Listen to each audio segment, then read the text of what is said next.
영화에서나 나올 법한 한 기사가 실렸습니다. 카메룬에서 집단 탈옥 사건이 발생을 했습니다.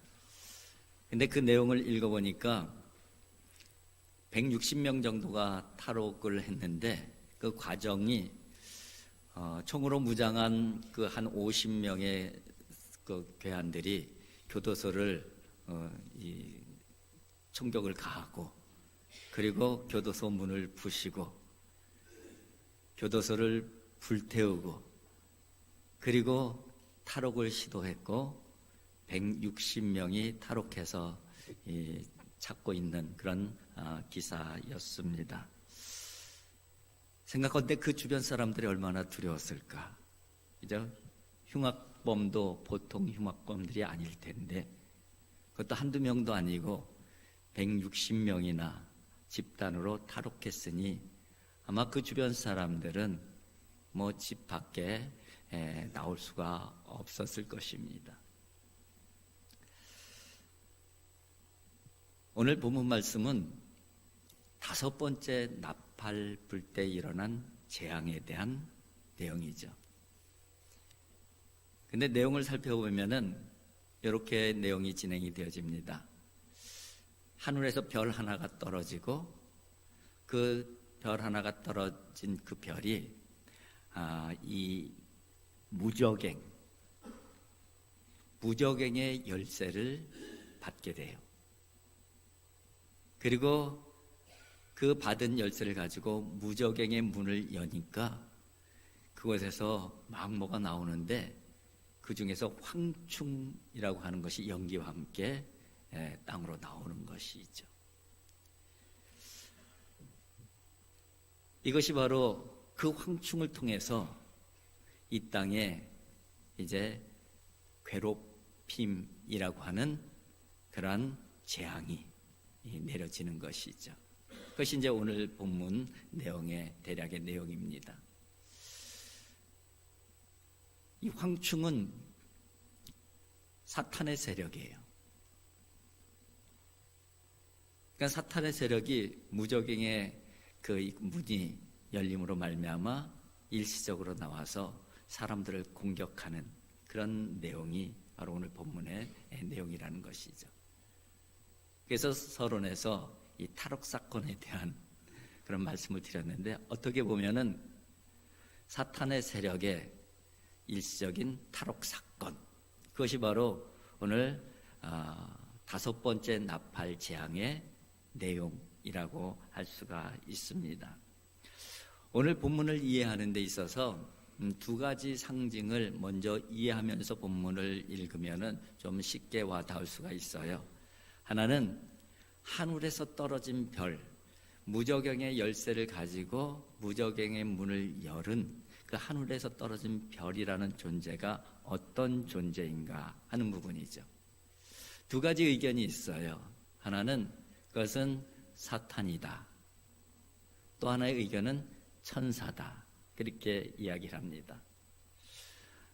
천사가 무저갱 열쇠를 가지고 나와서 하나님의 허락 가운데에 그 무저갱의 열쇠를 통해서 문을 열고 그 사탄의 세력에게 이 땅을 공격하도록 일시적으로 허락했다. 그렇게 보는 것이죠.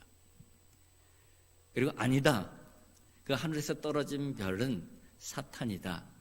사탄이 자기 세력을 탈출시키기 위해서 무저갱의 열쇠를 열어서 문을 열어서 이렇게 탈출시킨 것이다. 이런 정도로 이야기를 합니다. 그런데 여러 가지 근거가 있어요.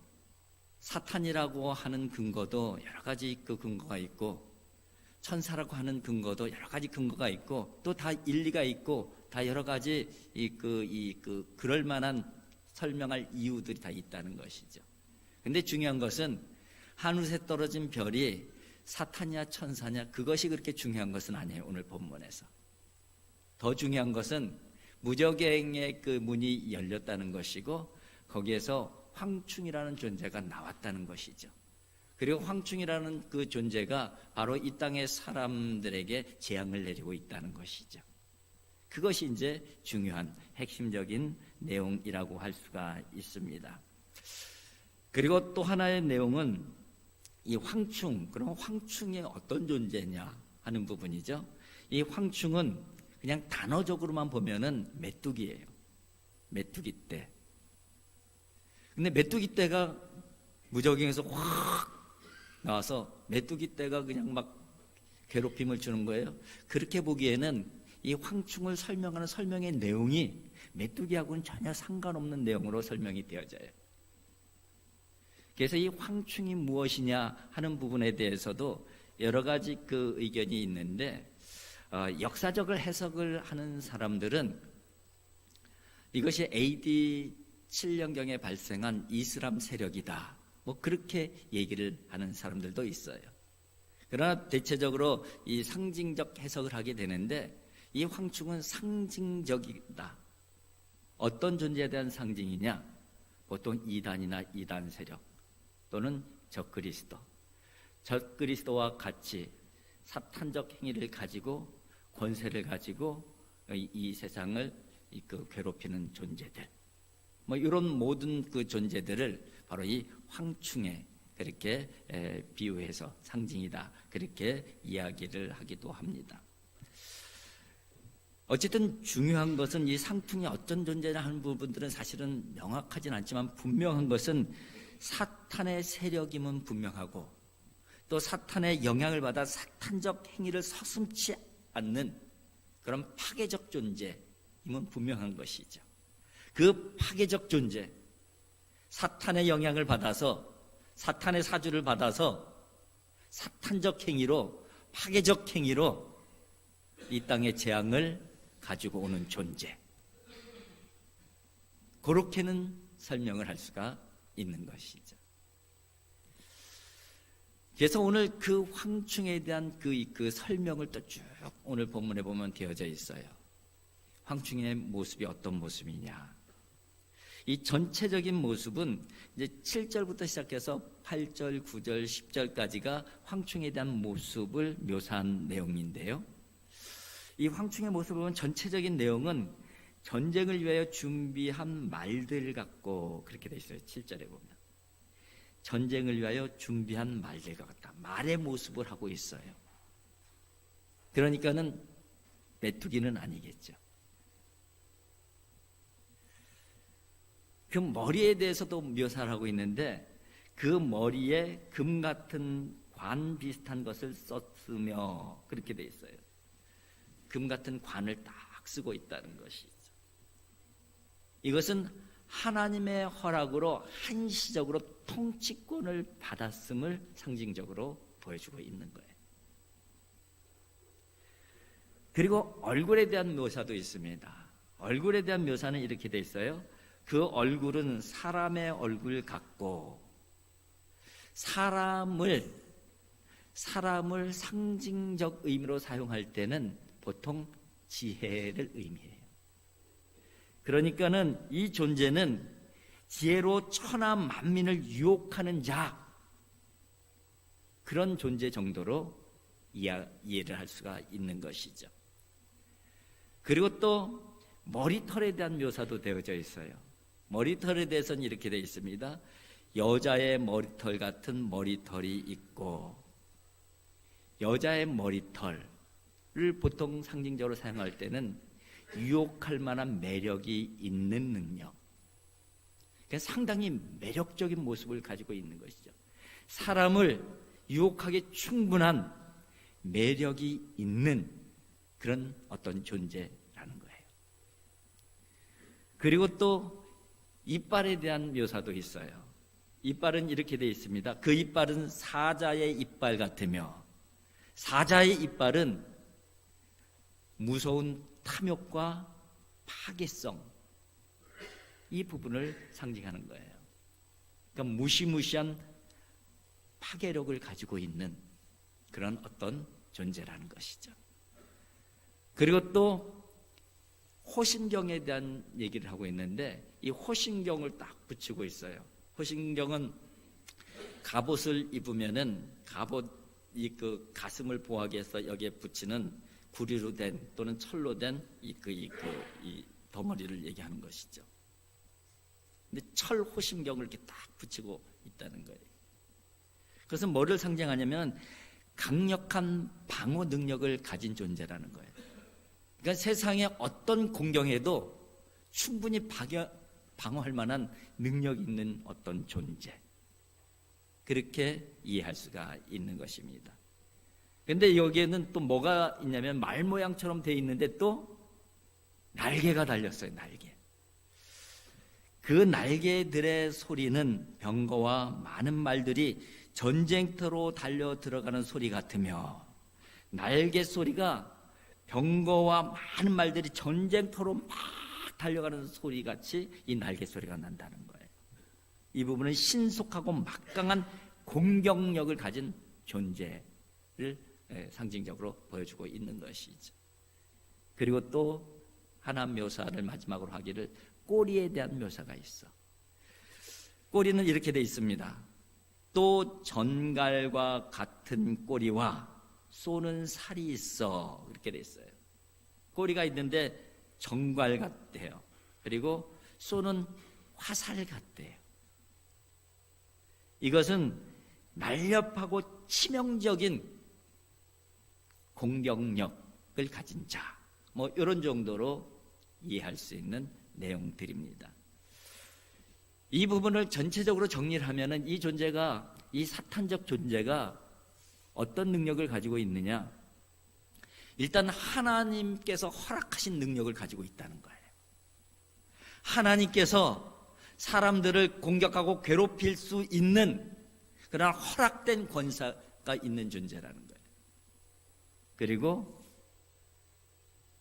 사람들이 유혹될 만한 매력이 있는 존재이고, 그리고 무서운 파괴력과 강력한 방어력, 그 치명적인 공격력, 이 모든 것을 갖춘 존재.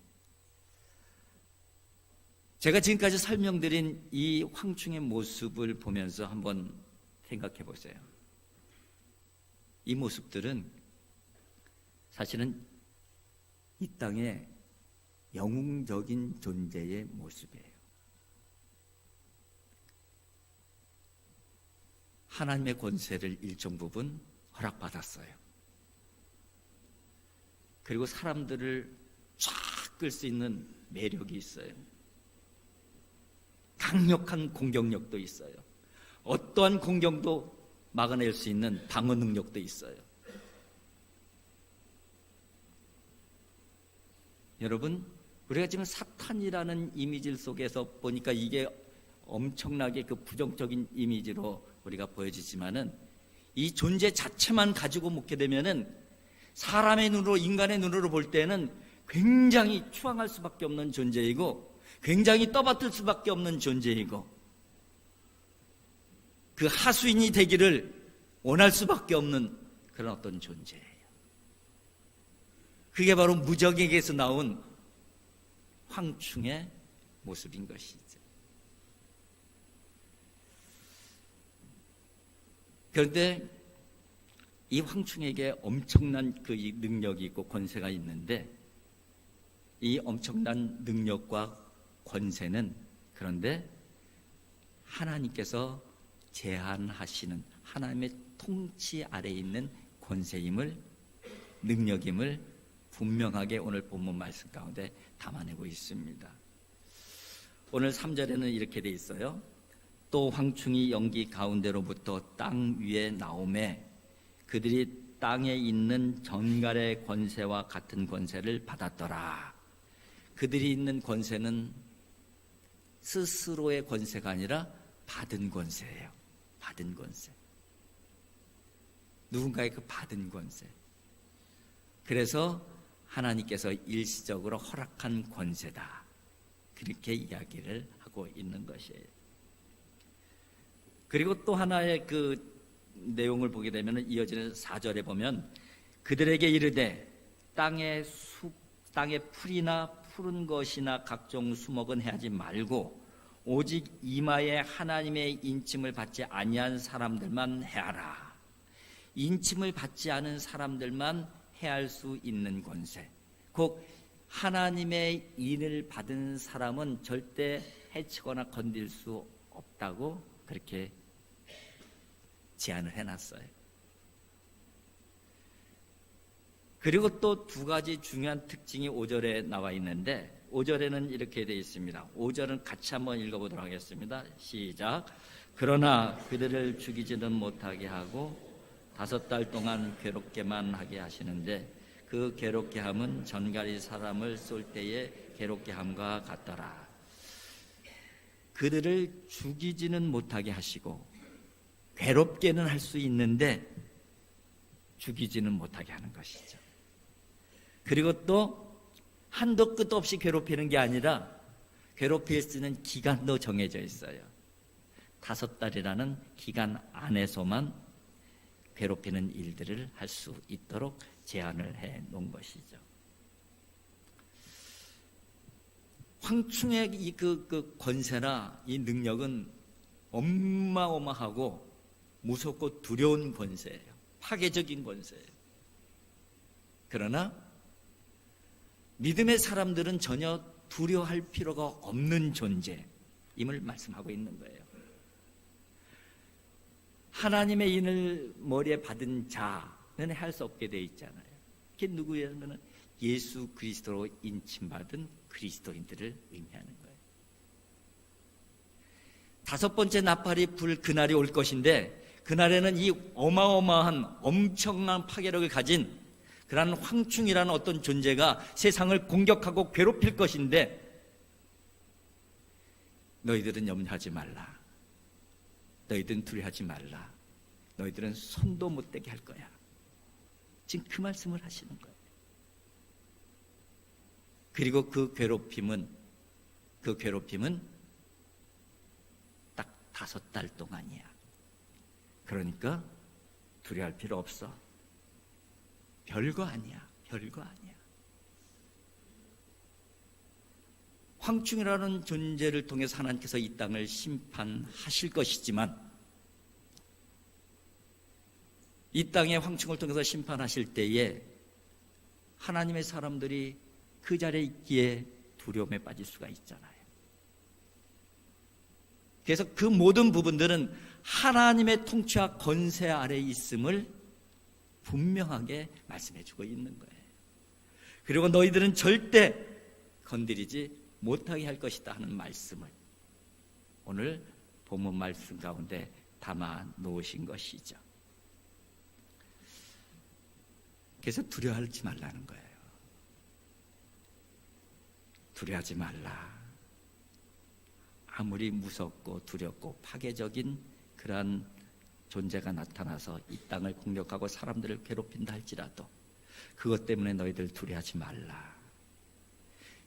정 두려워하고 싶으면은 하나님을 두려워하라. 그 말씀하시는 거예요. 예수님께서도 그런 말씀을 하시잖아요. 마태복음 10장 28절에 이렇게 말씀하십니다. 몸은 죽여도 영혼은 죽이지 못하는 자를 두려워하지 말고 오직 몸과 영혼을 능히 지옥에 멸하실 수 있는 이를 두려워하라. 우리의 영혼을 손도 못 대는 그런 존재들을 두려워할 필요가 없다. 너희들이 두려워하려면은 하나님을 두려워하라. 이렇게 말씀을 하고 있습니다.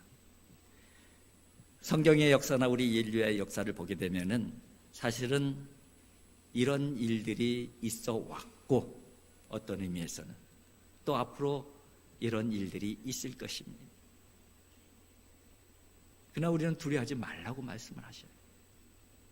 이것이 바로 계시록 가운데 담겨져 있는 계속해서 담겨져 있는 하나님의 메시지예요. 이런 일이 있을 것이다. 이런 역사가 일어날 것이다. 이런 무서운 일이 있을 것이다. 이런 재앙이 나타날 것이다. 그런데 너희는 두려워할 필요 없다. 너희들은 내가 지킬 거야. 지금 그 메시지가 이 재앙의 메시지의 전체 맥을 흐르고 있는 핵심적인 메시지예요. 핵심적인.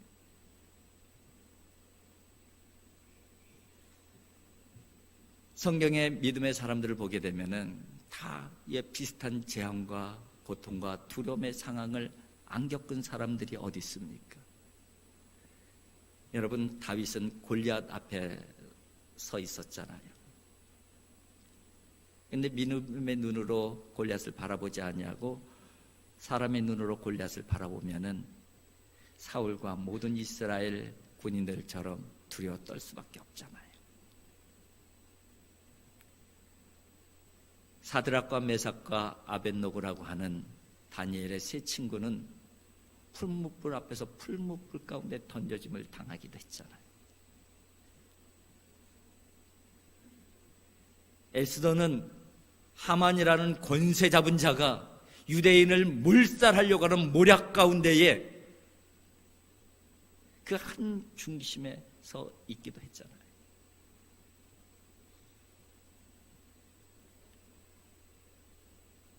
유라구라 광풍의 한 중심에 있었던 인물이 사도 바울이에요. 이를 갈면서 죽이려고 돌을 들고 달려드는 수많은 무리 앞에 서 있는 그 사람이 스데반이라는 사람이에요. 사실은 앞으로 있을 일에 대한 이야기이지만은 이미 믿음의 사람들이 그들의 삶의 자리에서 어쩌면 그의 버금가는 그런 어려움들과 고통을 경험을 했어요. 그런 재앙을 경험을 했어요. 그런데 믿음의 사람들은 한결같이 하나님을 바라봤죠. 하나님의 권세를 신뢰했어요. 그리고 의연하게 하나님의 사람됨을 놓치지 않았어요. 놓치지 않았어요. 얼마 전에 전에 있었던 교회 장로님 한 분을 뵌 적이 있습니다. 연세가 좀 드신 분이신데 이런저런 얘기하다가 기도 제목 하나를 부탁을 하셨어요. 그러면서 이렇게 얘기를 하시는데 이제 몸이 이렇게 연세가 드시니까 쇠약해지고 그러는 거예요. 건강을 위해서 기도를 부탁하시면서 근데 더 중요한 기도 제목은 내가 몸이 이렇게 쇠약해지니까 내 영과 내 믿음도 쇠약해지는 것 같다. 내 인격과 내 생각도 쇠약해지는 것 같다. 그게 하나님 앞에 죄송스럽고 내 자신을 볼 때 한심하다. 이것을 위해서 기도해 주세요.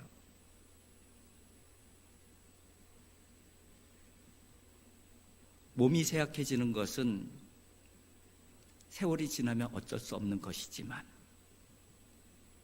그래도 우리가 아무리 몸이 쇠약해진다 할지라도 우리의 영성과 믿음은 쇠약해지면 안 되잖아요. 우리의 생각과 우리의 인격은 쇠약해지면 안 되잖아요. 그런 의식을 한 것이죠. 그런 같이 몸의 쇠약해짐과 같이 그 모든 것들이 쇠약해져가는 자기 모습을 보면서 하나님 나를 도와주세요. 이런 기도를 드리고 있었던 것이죠.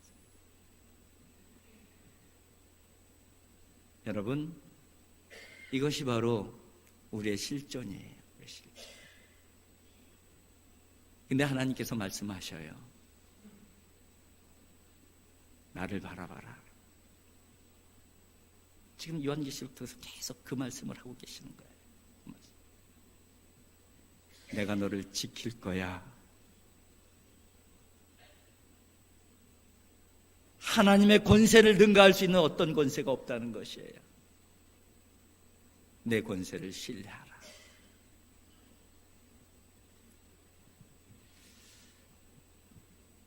오늘 본문을 묵상하면서 떠오른 것이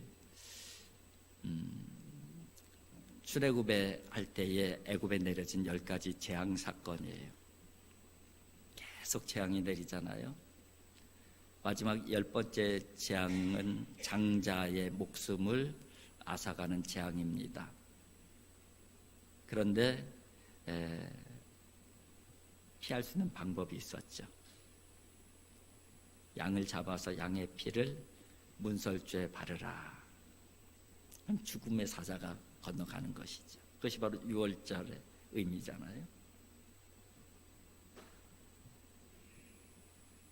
문설주에 바른 어린 양의 피, 예수님의 보혈의 피잖아요. 십자가의 피잖아요. 그것이 바로 예수님의 권세이고 어떤 존재도 감당하지 못하는 하나님의 권세인 것이죠. 이 권세를 예수 그리스도를 나의 구주로 영접한 그 순간 그 권세를 부여받은 사람들이라는 거예요. 그러니까 너희들이 두려워하지 말라, 염려하지 말라. 그리고 믿음의 눈으로 나를 바라봐라. 오늘 하나님께서는 우리에게 그렇게 말씀을 하고 있습니다. 여러분, 우리의 삶의 자리 가운데서도 뭐 꼭 이 5번째 나팔의 그 재앙이 아니더라도 이와 버금가는 두려움과 또 힘듦과 고통이 있을 수 있고 또 있어 왔잖아요. 그러나 그런 고통과 어려움과 두려움 가운데서도 믿음의 사람들이 어떻게 견뎌냈고 어떻게 이겨냈는지 성경은 아주 명확하게 우리들에게 말씀해주고 있습니다. 저와 여러분들이 그 믿음의 선진들의 반열에 오르는 믿음의 사람으로 또 이 세상을 살아낼 수 있는 하나님의 사람들이 되어질 수 있기를 주님의 이름으로 축복을 드립니다. 기도하겠습니다.